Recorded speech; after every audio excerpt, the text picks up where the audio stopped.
नमस्कार दोस्तों। आज हम बात करेंगे उस दिव्य ग्रंथ की जिसने पूरे विश्व को सही जीवन जीने की दिशा दी, श्रीमद् भगवद गीता। यह केवल एक धार्मिक पुस्तक नहीं बल्कि जीवन का मार्गदर्शन करने वाला ज्ञान सागर है। भगवान श्री कृष्ण ने कुरुक्षेत्र के युद्ध मैदान में अर्जुन को जो ज्ञान दिया, वही गीता के रूप में पूरे संसार के लिए अमूल्य उपहार बन गया। चलिए जानते हैं गीता की वो 7 महान शिक्षाएं जो हमारे जीवन को बदल सकती हैं। गीता की मुख्य शिक्षाएं: कर्म ही सबसे बड़ा धर्म है। कर्म करो, फल की चिंता मत करो। गीता कहती है, कर्मण्येवाधिकारस्ते मां फलेषु कदाचन। इसका अर्थ है कि हमें अपने कर्म पर ध्यान देना चाहिए, परिणाम भगवान पर छोड़ देना चाहिए।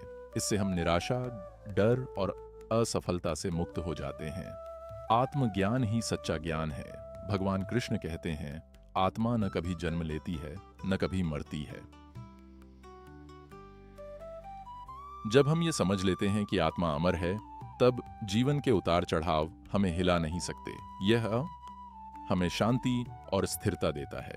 परिस्थितियों से नहीं, सोच से जीत होती है। गीता सिखाती है, मन ही मनुष्य का मित्र है और मन ही शत्रु।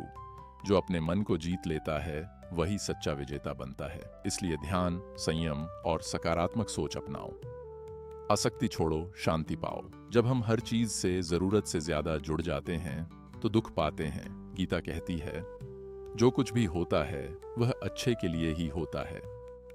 अगर हम हर स्थिति को ईश्वर की योजना मान लें तो जीवन सरल और शांत हो जाता है। सच्ची सफलता भीतर है। गीता कहती है, जो अपने मन को जीत लेता है वही सच्चा सफल व्यक्ति है। बाहरी उपलब्धियां क्षणिक होती हैं, लेकिन अंदर की शांति ही असली जीत है। निस्वार्थ सेवा ही परम धर्म है। भगवान कृष्ण सिखाते हैं, दूसरों की भलाई में ही अपनी भलाई है।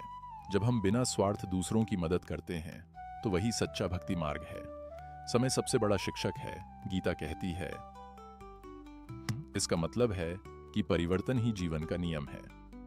जो व्यक्ति समय का सम्मान करता है वही जीवन में आगे बढ़ता है। गीता हमें यह नहीं सिखाती कि भागो या रो, वह सिखाती है, उठो, जागो और अपने धर्म का पालन करो। दोस्तों, गीता का सार यही है, कर्म करो निस्वार्थ भाव से, मन को स्थिर रखो और हर स्थिति में ईश्वर पर विश्वास रखो। अगर हम गीता की इन शिक्षाओं को जीवन में उतार लें तो हमारा हर दिन शांति, शक्ति और सफलता से भर जाएगा। जय श्री कृष्ण। हर दिन कुछ पल गीता पढ़ें, क्योंकि गीता केवल किताब नहीं, जीवन जीने की कला है।